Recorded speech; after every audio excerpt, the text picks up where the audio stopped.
তেওঁক ডিটেইন কৰি ৰাখিছিলে জাগিৰোড থানাত আৰু এই কাৰ্যৰ দ্বাৰা জাগিৰোড থানাই বিশেষকৈ পুলিচ প্ৰশাসনে মৰিগাঁৱৰ যিগৰাকী আৰক্ষী অধীক্ষক তেওঁ সুপ্ৰিম কোৰ্টৰ যিটো নিৰ্দেশনা আছে সুপ্ৰিম কোৰ্টৰ যি অৰ্ডাৰ আছে সেইটো দেখকৈ উলংঘন কৰিছে কাৰণ সুপ্ৰিম কোৰ্টত এইটো খুব স্পষ্টভাৱে আপোনাৰ মনত আছে চাগে ধুবুৰীত অলপ দিনৰ আগতে কেইমাহমানৰ আগতে তাৰ আৰক্ষী অধীক্ষকগৰাকীক কোৰ্টে জবাবদিহি কৰা নহয় তেওঁক নিলম্বিত কৰিছিল আৰক্ষী অধীক্ষক ঠিক তেনে পৰ্যায়ত আমাৰ অনুসূচিত জাতি বিভাগৰ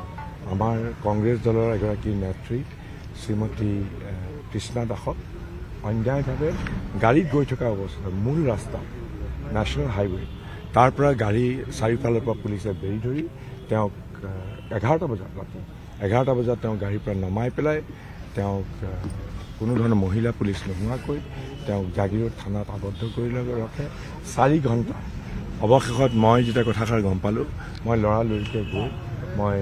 আৰক্ষী অধীক্ষকগৰাকীয়ে কোনো ফোন নধৰে আৰু যিগৰাকী জাগিৰোড থানাৰ ইন্সপেক্টৰ এগৰাকী আছে পেগু যিগৰাকী OC তেওঁ ঘৰত শুই আছে পিছফালে অথচ মই গৈ পেলাই মই লগ ধৰিবলৈ খুজিছিলোঁ মই জানিব খুজিছিলোঁ যে আমাৰ নেত্ৰীগৰাকীয়ে কি দুখ কৰিলে কি অধিকাৰ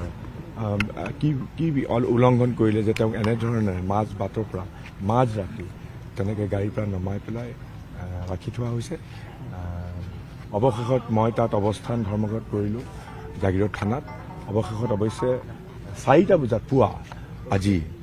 আমাৰ অনুসূচিত জাতি বিভাগৰ অধ্যক্ষা শ্ৰীমতী কৃষ্ণা দাসক PR বন্ধত মুকলি কৰি দিয়ে কিন্তু কথাটো হ'ল যে সুপ্ৰিম কোৰ্টৰ যিটো নিৰ্দেশ সুপ্ৰিম কোৰ্টৰ যি আদেশ আছে সেই আদেশ স্পষ্টভাৱে মৰিগাঁও পুলিচ প্ৰশাসনে আৰু মৰিগাঁৱৰ যিগৰাকী আৰক্ষী অধীক্ষক শ্ৰী হেমন্ত কুমাৰ দাসে মন্ত্ৰীৰ মুখ্যমন্ত্ৰীয়ে হওক গৃহমন্ত্ৰীয়ে হওক বা পীযুষ হাজৰিকাৰ নিৰ্দেশত আমাৰ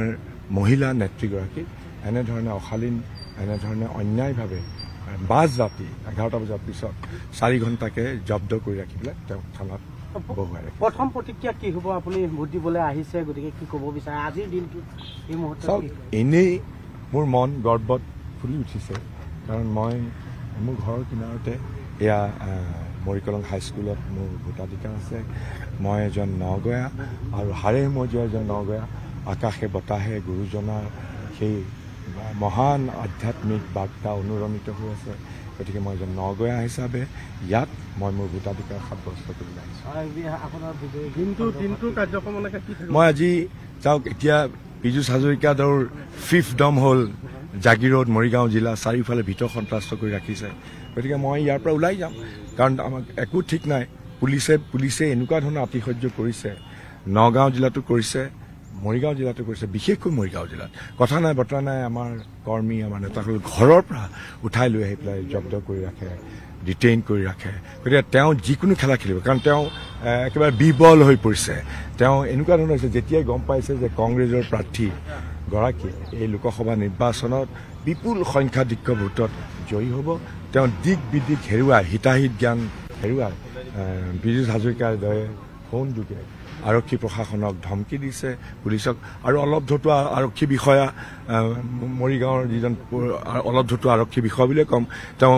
মন্ত্ৰীৰ নিৰ্দেশত যিদৰে বিতত হৈ বাজ ৰাতি এগৰাকী মহিলাক গাড়ীৰ পৰা নমাই যিদৰে তেওঁ সুপ্ৰিম কোৰ্টৰ আদেশ উলংঘন কৰিছে নিশ্চয়কৈ আমি কোৰ্টত সুপ্ৰিম কোৰ্টৰ এই বিষয়ে দৃষ্টি আকৰ্ষণ কৰিম আৰু ইলেকশ্যন কমিশ্যন অফ ইণ্ডিয়াক এই আৰক্ষী প্ৰশাসনৰ এইগৰাকী অবিলম্বে মৰিগাঁও জিলাৰ পৰা অপসাৰণ কৰিবৰ কাৰণে দাবী আপুনি জয় হ'ম বুলি কৈছে কিন্তু মূল প্ৰতিদ্বন্দ্বী কোন হ'ব বুলি আপুনি একেবাৰে বিজেপিৰ লগত হ'ব কিন্তু বহু তলত তেওঁ বহু ব্যৱধানৰ তলত থাকিব আমিনুল ইছলামকতো আমাৰ হিমন্ত বিশ্ব শৰ্মা দেৱে ভোট বিভাজন কৰিবৰ কাৰণে থিয় কৰাইছে কিন্তু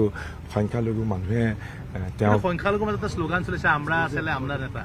সেইবিলাক কৰিছে এইবিলাক আমাৰ হিমন্ত বিশ্ব শৰ্মাৰ নিৰ্দেশত বদৰুদ্দিন আজমলে এনেকুৱা ধৰণৰ ওপৰত গৈ নাচায় মনত আছে নাই এইজন বদৰুদ্দিন আজমলে যোৱাবাৰ এই দাড়ি টুপি চৰকাৰ হ'ব অমুক হ'ব তমুক হ'ব যাতে বিভাজনটো হয় তেওঁলোকৰ মডাৰ চুপাৰেণ্টি তেওঁলোকৰ কৌশলেই তেনেকুৱা যে মানুহৰ মাজত আৱেগিকভাৱে সাম্প্ৰদায়িক কথা বাৰ্তাবিলাক সোমোৱাই দিয়ে আৰু সেইবিলাক চলিব সেইবিলাক সাধাৰণ মানুহৰ বুদ্ধি বিবেচনাত মই ভীষণ আশাবাদী মই জানো সাধাৰণ মানুহে আজিকালি এইবিলাক এনেকুৱা ধৰণৰ সাম্প্ৰদায়িক কথা বাৰ্তা এনেকুৱা বিষ বাষ্প ছটিয়া কাম কাজবিলাক কেতিয়াও পচন্দ নকৰে সংখ্যালঘু ভোটাৰ কাৰ লগত থাকিব কাৰ পক্ষত থাকিব চাওক মই এটা কথা বৰ বিনয়ৰ সৈতে ক'ব পাৰোঁ সংখ্যালঘু হওক সংখ্যাগুৰু হওক মোৰ সৌভাগ্য যে মই কোনো পক্ষপাতিত্ব বা তেনেকুৱা ধৰণৰ পক্ষ ধৰি পেলাই মই কেতিয়াও ৰাজনীতি কৰা নাই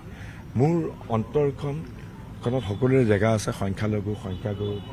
ধৰ্মীয় সংখ্যালঘু সকলোকে মই শ্ৰদ্ধা সহকাৰে সদায় মোৰ বুকুৰ মাজত আঁকোৱালি লৈ মই কাম কৰোঁ কাৰণ মই বিশ্বাস কৰোঁ যে ভাৰতবৰ্ষ এখন মানুহৰ দেশ ইয়াত কোনো হিন্দু মুছলমানৰ দেশ কৰি পেলাই তেওঁলোকে যিটো বিষ বাষ্প ছটিয়াই কৰিছে সেয়া একেবাৰে টিকি নাথাকে এতিয়া ঔষধৰ যেনেকৈ এক্সপাইৰী ডেট থাকে তেওঁলোকৰ এই বিষ বাষ্প ছটিওৱা এনেকুৱা পক্ষৰ যিটো ৰাজনীতি সেইটোৰ তেওঁলোকৰ এক্সপাইৰী ডেট পাৰ হৈছে থেংক ইউ মোক যদি